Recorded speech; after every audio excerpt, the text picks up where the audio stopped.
Hey, it's James Taylor here, keynote speaker and founder of Speakers U.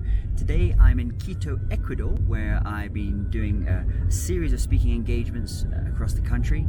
And one interesting thing that's happened this week at all these speaking engagements is they all have live translation. So I thought I'd just kind of give you some of my thoughts on when you're speaking to an audience where they don't speak your language, and I think some of the things you have to think about.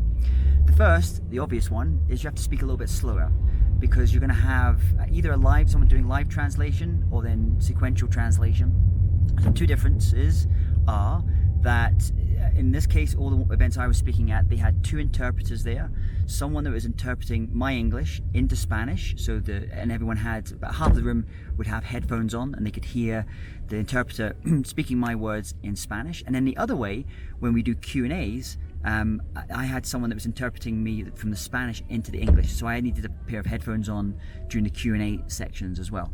So that's the ideal, is that you have two interpreters there, one doing their language, one doing your language, and it just makes it really easy, and that way you don't have to slow down in terms of your going through things. You have to speak a little bit slower so to help the interpreters.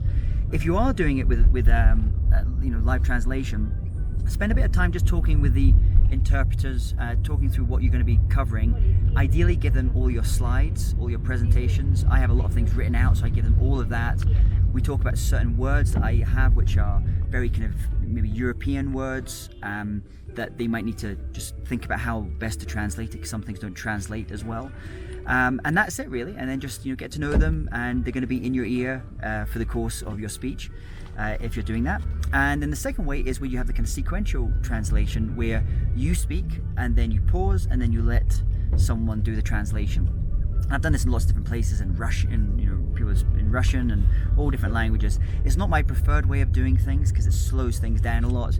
So let's say if you normally give a 30-minute keynote or 30-minute speech, it's going to take an hour because you have to do that.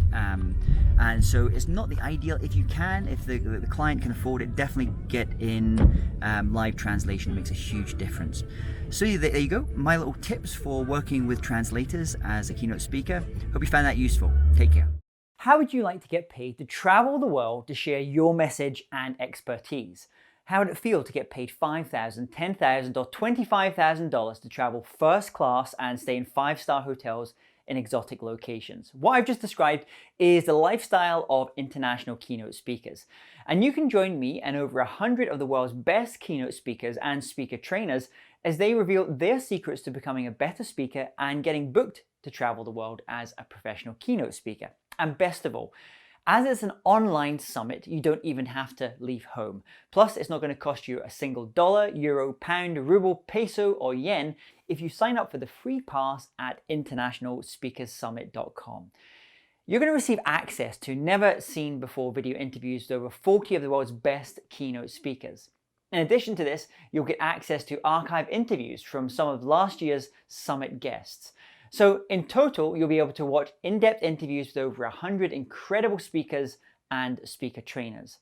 You'll learn how to find a theme for your keynote presentation, how to craft your talk, how to get booked as a speaker, how much to charge, and ways to get paid to speak on stages all over the world. So what are you waiting for? Head over to internationalspeakerssummit.com now.